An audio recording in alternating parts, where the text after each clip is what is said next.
There's 10 laps to go in the 1979 French Grand Prix. Nestled in the hills outside of Dijon, this undulating track can produce some fantastic racing, but so far today, it's been pure domination by Renault. Their turbo-powered monster was finally making good on all the promise. And this was good news, at least for the 100,000 Frenchies that turned up that day. It turns out that French people would be willing to spend their French francs at a French circuit to watch French drivers win the French Grand Prix in French cars running on French tires. Patriotism at an all-time high, and you lot think I'm biased with Liam Lawson.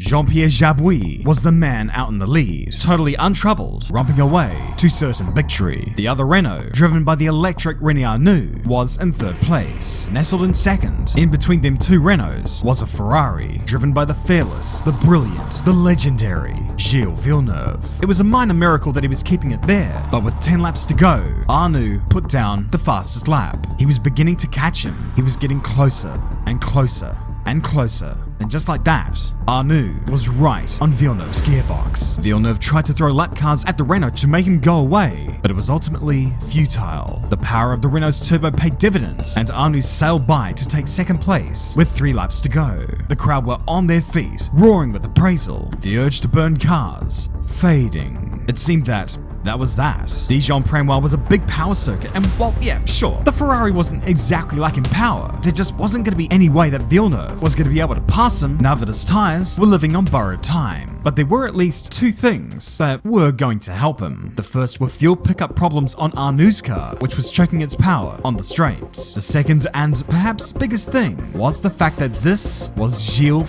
Villeneuve. He sent it from all the way back in Montreal, down the inside, locking up everything while he was at it, and helped create this, one of the most iconic photos in Formula 1 history. The crowd were none too pleased to see a non-Frenchman in front. They didn't care if he was a francophone from Quebec. Man's may as well have come from Mars. Urge to burn cars rising. But while the move was brilliant, even before they made it onto the front straight, Arnoux was right there, right on the Ferrari's gearbox, and they were about to begin the final lap. Villeneuve knew that in order to stay in front, he was going to have to try everything.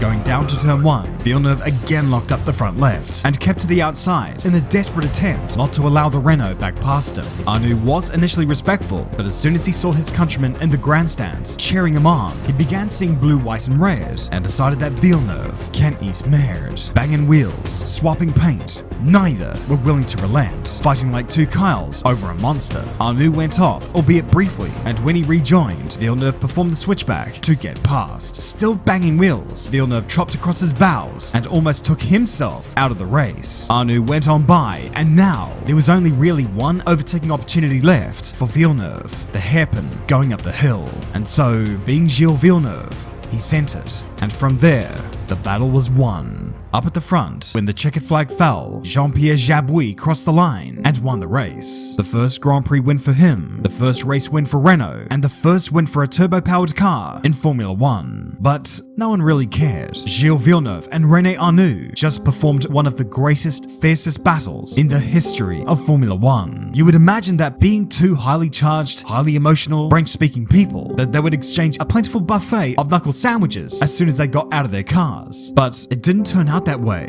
Instead, it was all smiles. They both realized they had just shown the world how good they both were, and how big their balls were. There was no animosity either, both raving about each other, about what was the most fun they had ever had in a racing car, with Arnoux himself saying that it's a battle he would never forget, not even to this day, and we would never forget it either. After all, this does remain one of the greatest, fiercest battles you would ever see in the sport.